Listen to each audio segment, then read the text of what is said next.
আগামী সোমবার 20শে অক্টোবর কালী পুজোর দিন পারলে ঘুম থেকে উঠেই বাড়ির সদর দরজায় দিয়ে দিন। এটি দূর হবে বাস্তুদোষ এবং প্রচুর অর্থপ্রাপ্তি ঘটবে।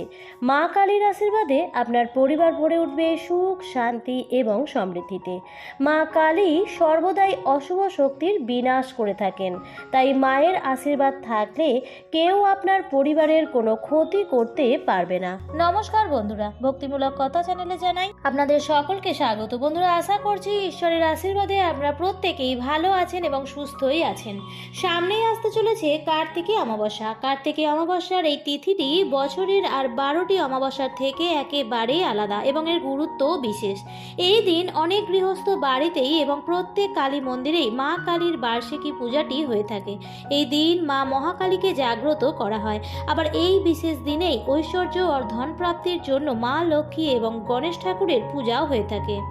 অর্থাৎ কালী পুজোর এই দিনটি যেমন অশুভ শক্তির বিনাশের দিন, ঠিক তেমনভাবেই ঐশ্বর্য ও সৌভাগ্য লাভের দিন। তাই বন্ধুরা, এই দিনটি কিন্তু বিধি নিষেধপূর্বকই পালন করা উচিত।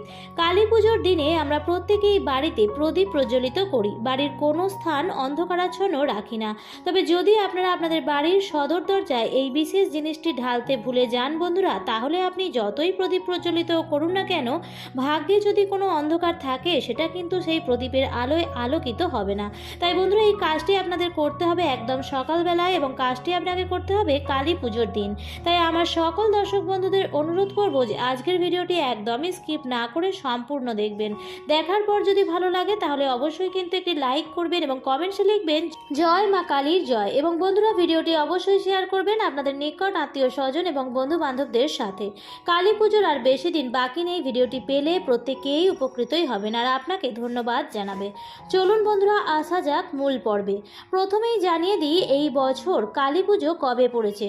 পঞ্জিকা অনুসারে তার পূর্ণাঙ্গ সময়সূচি। এই বছর কালী পুজো পড়েছে বাংলার 2রা কার্তিক 1432, ইংরেজির 20শে অক্টোবর 2025 সোমবার দিন।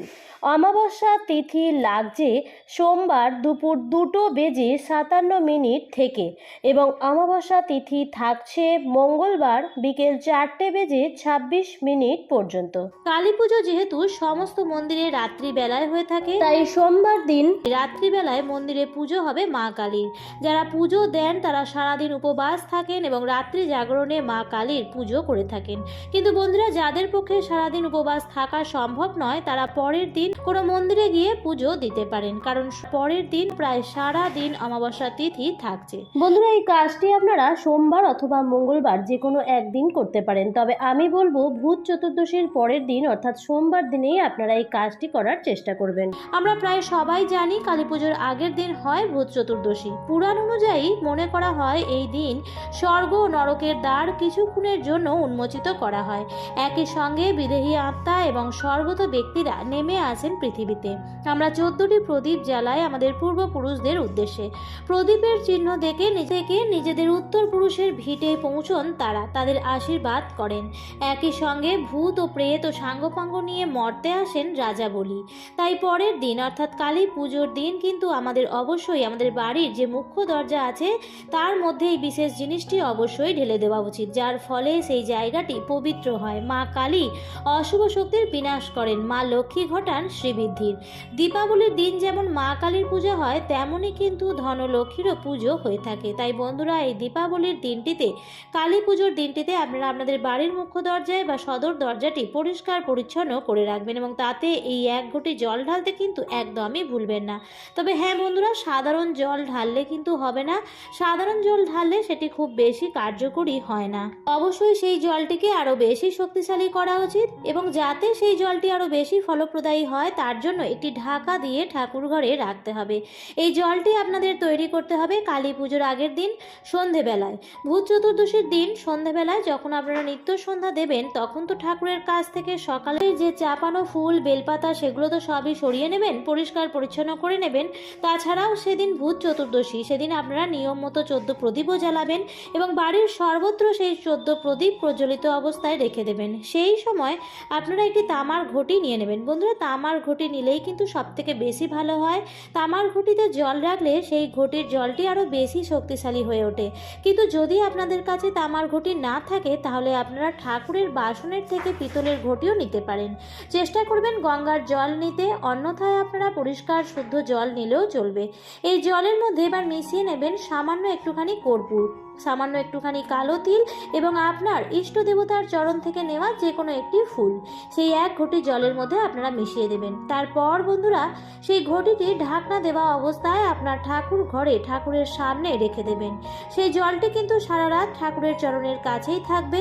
পরের দিন সকালবেলায় খুব সকাল সকাল ঘুম থেকে উঠে যাবেন। তারপর সমস্ত বাসি কাজকর্ম সেরে নেবেন এবং ঘর দুয়ার একদম পরিষ্কার পরিচ্ছন্ন করে নেবেন।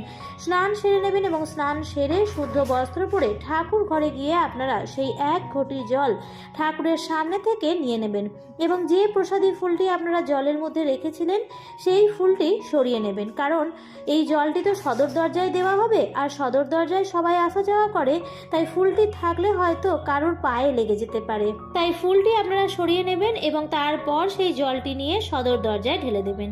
আর তখন যদি সূর্য উঠছে আর সূর্যের আলো যদি আপনার মুখ্য দরজায় এসে পড়ে তাহলে কিন্তু সব থেকে বেশি কার্যকরী হবে। কিন্তু যদি সূর্যের আলো আপনার বাড়ির দরজায় এসে না পড়ে তাহলেও কিন্তু চেষ্টা করবেন যে আপনার বাড়ির সদর দরজাটি যেন সর্বদা পরিষ্কার পরিচ্ছন্ন এবং আলোকিত থাকে। দরজার বাইরে যেন কোনো রকম নোংরা আবর্জনা বা ছেঁড়া চটি জুতো অথবা জং ধরা তালা চাবি বা ভাঙা আসবাবপত্র এসব যেন কিছু না থাকে। অনেকেই হয়তো নোংরা ডাস্টবিন দরজার বাইরে রেখে থাকেন। এটি কিন্তু প্রচুর পরিমাণে নেগেটিভ এনার্জি সরবরাহ করে, ফলে বাড়ির যে বাস্তু সেটি কিন্তু প্রচুর পরিমাণে প্রভাবিত হয়। এর ফলে বাড়ির সদস্যদের উন্নতি আটকে যায়। এছাড়াও কোনো রকম ক্যাকটাস বা কাঁটা জাতীয় গাছ রাখবেন না। মনে রাখবেন বন্ধুরা, এই যে সময়কালটি অর্থাৎ এই যে ধন ত্রয়োদশী, ভূত চতুর্দশী, তারপর কালী পুজো, এই যে সময়কাল এটি কিন্তু অত্যন্ত ভালো সময়কাল। এই সময় মহালক্ষ্মী জাগ্রত হয়েছিলেন। হারিয়ে যাওয়া লক্ষ্মীকে ঘরে ফেরানোর উৎসবই হচ্ছে ধনতেরাস। মা লক্ষ্মী কিন্তু গৃহে প্রবেশ করেন বাড়িতে মুখ্য দরজা দিয়েই, তাই মেনে চলতে হবে ছোট ছোট কিছু নিয়মবিধি। এই দিন সারা ঘরে গঙ্গার জল ছিটিয়ে দেবেন। গঙ্গার জল ছেটালেও কিন্তু বাড়ির পরিবেশ থেকে নেগেটিভ এনার্জি দূর হয়ে যায় এবং পজিটিভ এনার্জি আসে। কালী পুজোর এই সময়ে ঘরে কোথাও অন্ধকারাচ্ছন্ন রাখবেন না। ঘরের প্রত্যেকটি জায়গায় সন্ধেবেলায় আলোকিত রাখবেন। এই ছোটোখাটো নিয়মগুলি মেনে চলুন বন্ধুরা, দেখবেন আপনার জীবনের আসা সমস্ত বাধা বিপত্তি দূর হয়ে যাচ্ছে এবং ঘরের সমস্ত বাস্তু দোষও দূর হয়ে যাচ্ছে এবং দেখবেন বাড়ির সকলের স্বাস্থ্য শরীর ভালো থাকবে এবং অর্থ আগমনের রাস্তাও তৈরি হচ্ছে। বন্ধুরা, আজকের পর্বটি আমার এই পর্যন্তই। ভিডিওটি ভালো লেগে থাকলে লাইক কমেন্ট শেয়ার করবেন বন্ধুরা। আর যদি আপনি আজকের এই ভিডিওটি প্রথম থেকে থাকেন তাহলে এই ধরনের আরও ভিডিও পাওয়ার জন্য অবশ্যই চ্যানেলটিকে সাবস্ক্রাইব করে পাশে থাকা নোটিফিকেশন বেল আইকনটির অল লেখাটিতে ক্লিক করে রাখবেন, যাতে এর পরের ভিডিও সবার প্রথমেই আপনার কাছে যায়। আবার দেখা হবে পরবর্তী নতুন ভিডিওতে। ভালো থাকবেন, সুস্থ থাকবেন। ধন্যবাদ।